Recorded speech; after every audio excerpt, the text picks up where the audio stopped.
कभी ऐसे डर का सामना हुआ है जो दिखाई तो नहीं देता लेकिन हर पल महसूस होता है?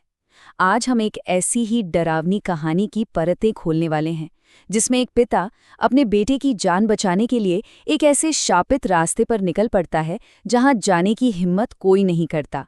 तो चलिए पता लगाते हैं कि उस रात आखिर हुआ क्या था जो आज भी गांव के लोगों की रूह कपा देता है। और कहानी की शुरुआत होती है इसी एक लाइन से, जो हमें उस अनदेखे खौफ के लिए तैयार कर देती है। मतलब ये सोचने वाली बात है कि असली डर क्या है, वो जो हमें दिखाई दे रहा है या फिर वो जो हमारी कल्पना में, हमारे दिमाग में बसा हुआ है। तो चलिए कहानी की दुनिया में उतरते हैं। ये कहानी है चंदनपुर नाम के एक गांव की। एक ऐसी जगह जो बाहर से देखने में बिल्कुल शांत, बिल्कुल साधारण लगती है, लेकिन इसका एक अंधेरा छिपा हुआ सच भी है। एक ऐसा राज जिसे जानते तो सब हैं पर बात कोई नहीं करता। चंदनपुर का ना एक दोहरा चेहरा है। दिन के उजाले में ये गांव बिल्कुल आम है। खेतों में काम करते लोग, चौपाल पर गपशप और बच्चों की खिलखिलाहटें। लेकिन जैसे ही सूरज ढलता है, एक अजीब, एक अननेचुरल खामोशी छा जाती है। ऐसा डर जिसे गांव का हर एक इंसान महसूस करता है, लेकिन उसके बारे में बात करने से भी डरता है। और अब कहानी का असली पेच शुरू होता है। मोहन, एक आम सा पिता, एक भयानक दुविधा में फंस गया है। उसका बेटा तेज बुखार से जल रहा है और उसे फौरन शहर के अस्पताल ले जाना ही होगा। लेकिन प्रॉब्लम ये है कि शहर जाने का जो इकलौता रास्ता है वो उस जंगल से गुजरता है जिसके बारे में गांव में न जाने कितनी डरावनी कहानियां हैं। अब यहाँ एक पिता के प्यार और उसके डर के बीच असली जंग शुरू होती है। तो अब कहानी उस मोड़ पर आ जाती है जहां मोहन को एक ऐसा फैसला लेना है जो शायद उसकी और उसके बेटे दोनों की जान ले सकता है। अपने बेटे की बिगड़ती हालत को देखकर वो आखिर में उस शापित रास्ते पर जाने का फैसला कर ही लेता है, जिससे पूरा गांव खौफ खाता है। मोहन के ये शब्द उसके अंदर चल रहे संघर्ष और उसके पक्के इरादे को दिखाते हैं। उसका डर चाहे कितना भी बड़ा क्यों ना हो, एक पिता होने का फर्ज उसे उस भयानक सफर पर अकेले खींच ले जाता है। सोचने वाली बात है, क्या अपने किसी चाहने वाले के लिए इतना बड़ा खतरा कोई भी मोड़ लेगा? और यहीं से उस खतरनाक सफर की शुरुआत होती है।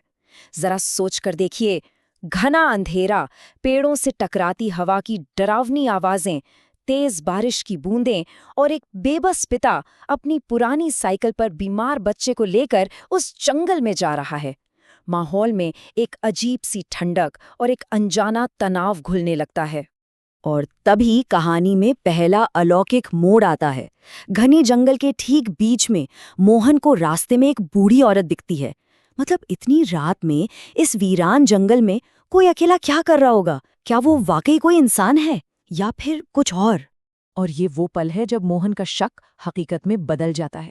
वो इंसानियत के नाते मदद के लिए रुकता है, लेकिन जैसे ही पलट कर देखता है, वहां कोई नहीं होता। बस खाली गीली सड़क और कानों को चुभने वाला सन्नाटा। मोहन की तो रूह कांप जाती है।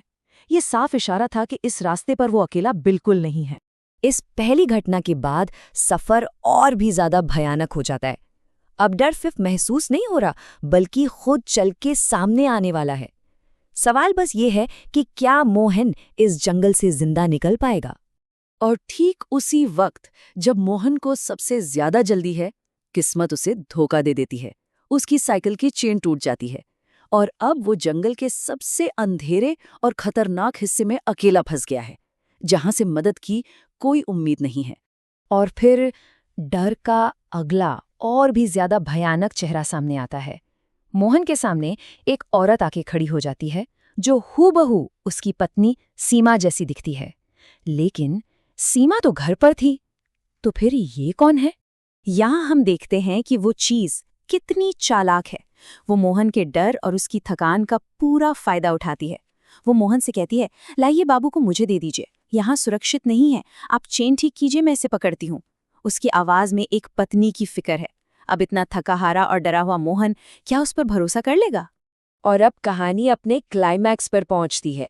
वो मोड़ जहां मोहन को अपनी भयानक गलती का एहसास होता है और उसे उस असली बुराई का सामना करना पड़ता है जिसके बारे में उसने सिर्फ कहानियों में सुना था।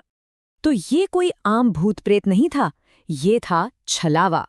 लोक कथाओं का एक ऐसा बहुरूपिया, एक ऐसा राक्षसी जीव जिसके बारे में गांव के बुजुर्ग हमेशा चेतावनी देते थे।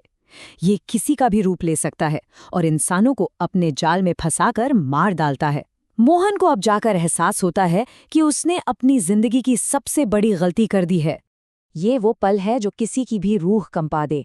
जैसे ही मोहन चेन ठीक करके पीछे मुड़ता है, उसकी पत्नी का चेहरा एक भयानक, अमानवीय जीव में बदल चुका होता है और उसकी गोद में है मोहन का बेटा। एक पल में मोहन की दुनिया उजड़ जाती है। उसे एहसास होता है कि उसने अपने ही बच्चे को एक राक्षस के हाथों में सौंप दिया है। और ठीक जब लगता है कि सारी उम्मीदें खत्म हो गई हैं, तभी कहानी में एक नया मोड़ आता है। अचानक अंधेरे को चीरती हुई एक मोटरसाइकिल की तेज हेडलाइट उस छलावे पर पड़ती है। वो दर्द से चीखने लगता है और देखते ही देखते उसका शरीर धुएं में बदलकर रात के अंधेरे में गायब हो जाता है। इस भयानक टकराव के बाद कहानी अपने अंजाम की ओर बढ़ती है। एक ऐसा अंजाम जहां डर पर प्यार और हिम्मत की जीत होती है। ये कहानी हमें सिखाती है कि चाहे अंधेरा कितना भी घना क्यों ना हो, उम्मीद की एक किरण हमेशा बाकी रहती है। ये एक बहुत ही इमोशनल पल है। मोहन दौड़कर जमीन पर पड़े अपने बच्चे को उठाता है और उसे कसकर सीने से लगा लेता है। उसकी आंखों से आंसू बह रहे हैं, लेकिन ये आंसू डर के नहीं, राहत के हैं। दोस्त के आ जाने से अब वो उस भयानक रात में अकेला नहीं है। इसके बाद सब कुछ तेजी से होता है। वे अस्पताल पहुंचते हैं, बच्चे का इलाज होता है और सुबह तक उसकी जान बच जाती है। मोहन का ये भयानक सफर गांव के लिए हमेशा हमेशा के लिए एक कहानी बन जाता है, एक पिता के हौसले की कहानी। लेकिन क्या उस रात का डर कभी मोहन के दिन से निकल पाया होगा? तो इस कहानी का सबसे जरूरी सबक यही है। ये हमें दिखाती है कि दुनिया के सबसे बड़े राक्षसों और हमारे गहरे से गहरे डरों का सामना भी प्यार और हिम्मत से किया जा सकता है।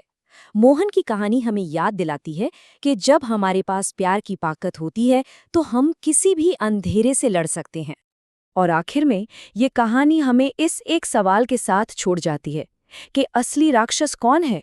अंधेरे में छिपा हुआ वो छलावा या फिर हमारे अपने मन का वो डर जो हमें सही और गलत में फर्क करने से रोक देता है? इस बारे में सोचिएगा जरूर।